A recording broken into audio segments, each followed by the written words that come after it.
Good morning students. आज दिनांक 6 नवंबर 2020 कक्षा 10 हिंदी मीडियम विषय गणित और विषय गणित हम करें अध्याय 12 और अध्याय 12 है वर्तों से संबंधित क्षेत्रफल। और अध्याय 12 में हम प्रश्न भी कर रहे हैं 12.3 करने से पहले प्यारे बच्चों हम आपको कुछ सूचनाएं देते हैं। जब भी आप मोबाइल से पढ़ते हैं तो मोबाइल से पढ़ते समय आप अपने मोबाइल और जो आंखों के बीच की दूरी है वह कम से कम 25 सेंटीमीटर पर रखें। और साथ साथ में ये भी कहता हूँ आपसे, आप जो भी वर्क कर रहे हैं इसको आप अच्छी तरीके से समझकर करें और समझने के बाद आप अपनी नोटबुक जरूर बनाएं। ठीक है प्यारे बच्चों, तो मेरा कहने का मतलब है आप जो भी समझे आप इसको अच्छी प्रकार से समझिएगा। और मैं भी कहना चाहूँगा आपसे भाई, जो बच्चे ऑफलाइन आ रहे हैं यानी कि हमारे कॉलेज में आ रहे हैं, जो बच्चे ऑनलाइन पढ़ रहे हैं, जो ऑनलाइन पढ़ रहे हैं वे तो आप व्हाट्सएप के माध्यम से कॉलेज में आकर अभिभावक के साथ कॉपी चेक करा सकते हैं, या जो कॉलेज हमारे कॉपी चेक जरूर कराइएगा प्यारे बच्चों।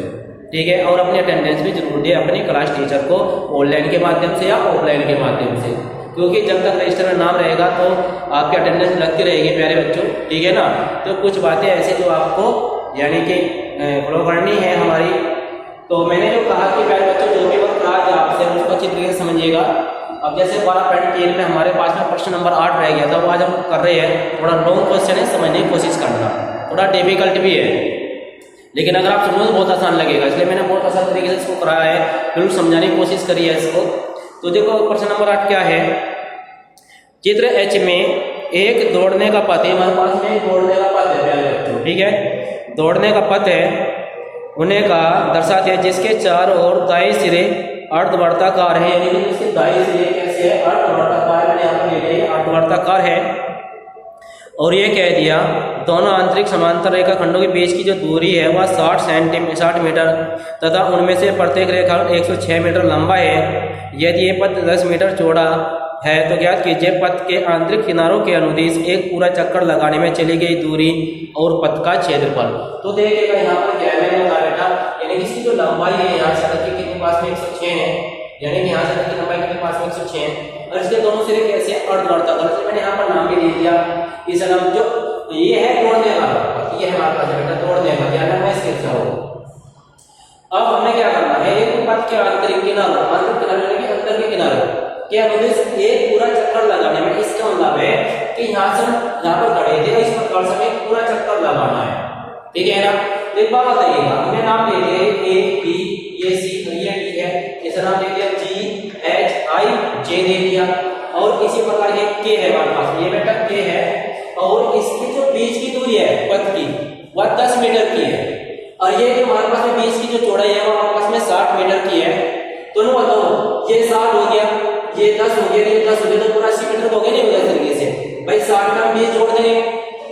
तो हमें क्या करना, सबसे पहले तो आप यहाँ से आगे चले होंगे ए बी, उसके बाद क्या चलेगा आप इसमें, यानी कि इसे चाप बोलते हैं, अर्धवर्त का चाप है ये किसका चाप है अर्धवर्त का, यानी कि ए एफ सी चले हमारे पास में, तो हमें ए एफ डी, तो यहाँ हमारे पास में ए एफ डी है ना, मैंने यहाँ पर लिख दिया, और इसी प्रकार से डी सी है ना, फिर इसलिए चलेगा सी ई बी, सी ई बी कैसे लिख सकते हो आप इसमें, यानी कि चाप, यानी कि इस प्रकार से हमारे पास पूरे चाप के हमारे पास में क्या है कि लंबाई कर दिया एक दौड़ने में, तो ए बी कितना है 106 प्लस ये अर्धवर्त का चाप है, तो जो हमारे पास में लंबाई होती है अर्धवर्त की होती है ऊपर आप लेकिन आधा निकालना तो 1/2 करेंगे, प्लस सी डी की लंबाई के पास में सी से डी की लंबाई कितनी है 106 है, और ये हमारे पास में अर्धचाप भी है, वृत्त का अर्धचाप की लंबाई कितनी होती है 1/2 गुना ऊपर आप एक और दूसरे को काट देंगे, यहाँ पर भी दूसरे को काट दिया।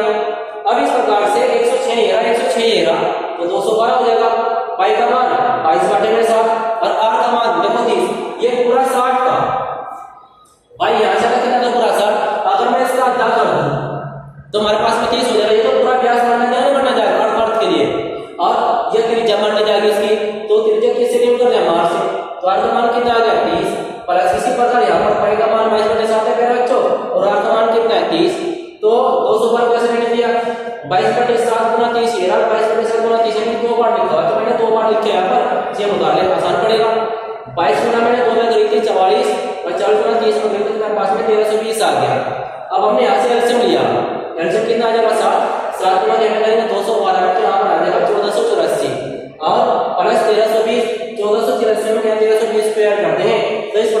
2804 सेंटीमीटर आ जाएगा। यानी हम कह सकते हैं भाई यहाँ से लेकर यहाँ तक की जो हमारे पास में एक चक्कर है, इस पथ का वो कितना है 2804/7 सेंटीमीटर है। अब सेकंड में क्या करेंगे, गुणेगार पथ का क्षेत्रफल, किसका क्षेत्रफल, इस पूरे पथ का क्षेत्रफल। भाई पूरे पथ का क्षेत्रफल ये निकालना है मुझे, पूरे पथ का क्षेत्रफल। अगर मैं इसका क्षेत्रफल निकालूंगा तो हमारे पास अंदर में भाग का क्षेत्रफल आ जाएगा। देखो मैं कैसे निकाल रहा है, इस पूरी लैंग्वेज में समझना। पथ का क्षेत्रफल GHIJ का क्षेत्रफल, GHIJ इस पूरे का क्षेत्रफल, और इस पूरे क्षेत्रफल में से मैंने इस पूरे क्षेत्रफल क्या कर दिया, माइनस कर दिया। देखो यहाँ ये बेसिक का क्षेत्रफल माइनस कर देने कर दिया यहाँ पर। इसी प्रकार से अर्धवर्त के लिए ये पूरा हमारे पास में अर्धवर्त है, यानी कि यहाँ से लेकर पूरा हमारे पास में अर्धवर्त बन गया। इस हमने क्या लिख दिया, यानी कि HKI का क्षेत्रफल। तो हम माइनस करेंगे अंदर वाले क्षेत्रफल को, तो माइनस कर दिया BEC का क्षेत्रफल, ये कर दिया BC का क्षेत्रफल। इसी प्रकार यहाँ तो है ना, इसी प्रकार यहाँ पर क्या करेंगे, किसका GLJ का क्षेत्रफल, ये हमारे पास में GLJ का क्षेत्रफल, और माइनस क्या कर रहे हैं AFD का क्षेत्रफल माइनस कर रहे हैं। तो इस प्रकार से हमारे पास में ये पूरे पथ का क्षेत्रफल निकल कर आ जाएगा, केवल अंदर करने वाले भाग का, ठीक है ना। तो यहाँ पर देखो ये GHIJ का क्षेत्रफल, GHIJ का क्षेत्रफल लंबाई और गुना चौड़ाई क्षेत्रफल बन गया। लंबाई कितनी है 106 और चौड़ाई कितनी हमारे पास 80, तो 106 गुना 80 कर दिया माइनस।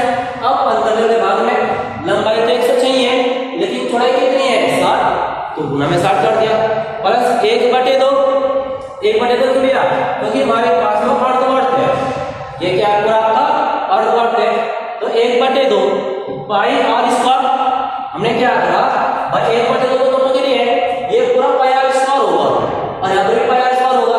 अब इसके लिए त्रिज्या क्या होगी हमारे पास में भाई 10, तो ये हमारे पास में, ठीक है नहीं, और 30 यहाँ हमारे पास में 10 और 30 कितना हो जाए 40। भाई इस बड़े वाले के लिए त्रिज्या कितनी है 40 सेंटीमीटर की होगी, नहीं होगी, और अंतर वाले भाग की कितनी हो जाएगी 30। तो मैंने क्या करा भाई पाई आर स्क्वायर में ये लिख दिया 1/2 पाई आर स्क्वायर यहाँ पर। तो पाई का मान कितना 40, बड़े वाले का, छोटे वाले कितना पास में माइनस के 30 है। इसी प्रकार इस वाले भाग का भी निकालना, क्यों सेम क्यों है 1/2 पाई आर स्क्वायर से मैंने यहाँ से क्या रखा बेटा, कुछ नहीं है, तो यहाँ 1/2 गुना पाई आर स्क्वायर, यानी कि 40 का स्क्वायर माइनस 30 का स्क्वायर। अब यहाँ से 106 कॉमन ले लेंगे, यहाँ पर रह जाएगा 80 माइनस में 60 रह गया। ये कितनी बार निकाल, 2 बार, बिल्कुल सेम कंडीशन निकली है हमारे पास में, तो उसे मैंने 2 की गुना करके सेम लिख दिया, आसान पड़ेगा। 2 गुना 1/2 गुना 22/7, यानी कि 40 का स्क्वायर कर दिया 1600, 30 का स्क्वायर कर दिया 900, दोनों बताओ 2 से 2 कट जाएगा, 16 में से 900 माइनस करेंगे तो कितना हमारे पास में 700, दोनों बताओ 7 से 7 कितने बार कटेगा, 100 बार कटेगा। तो 180 में से 60 को माइनस कर रहे हैं तो 20, आप 21 में गुना करो तो 2120 आ जाएगा, और 22 गुना 100 में करेंगे तो 2200 आ जाएगा इस तरीके से। तो इन दोनों को ऐड करते हैं कितना पास में 4320 सेंटीमीटर स्क्वायर। इस प्रकार से हमारे पास में तुम्हारा लोन तो मैंने क्या कहता पहले, अगर आपकी बात समझ में आई तो आप इसे दोबारा पूछ सकते हैं मेरे से, ठीक है। वैसे मैंने कोशिश करी यही, जब आप इसको समझेंगे ना तो आप बिल्कुल समझ में आएगा, समझने की कोशिश करना पहले बच्चे, ठीक है नहीं। तो आज के लिए इतना ही करेंगे, कल फिर हम जो इसके क्वेश्चन है वो करेंगे, ठीक है नहीं। तो आज के लिए इतना ही, ओके, थैंक यू।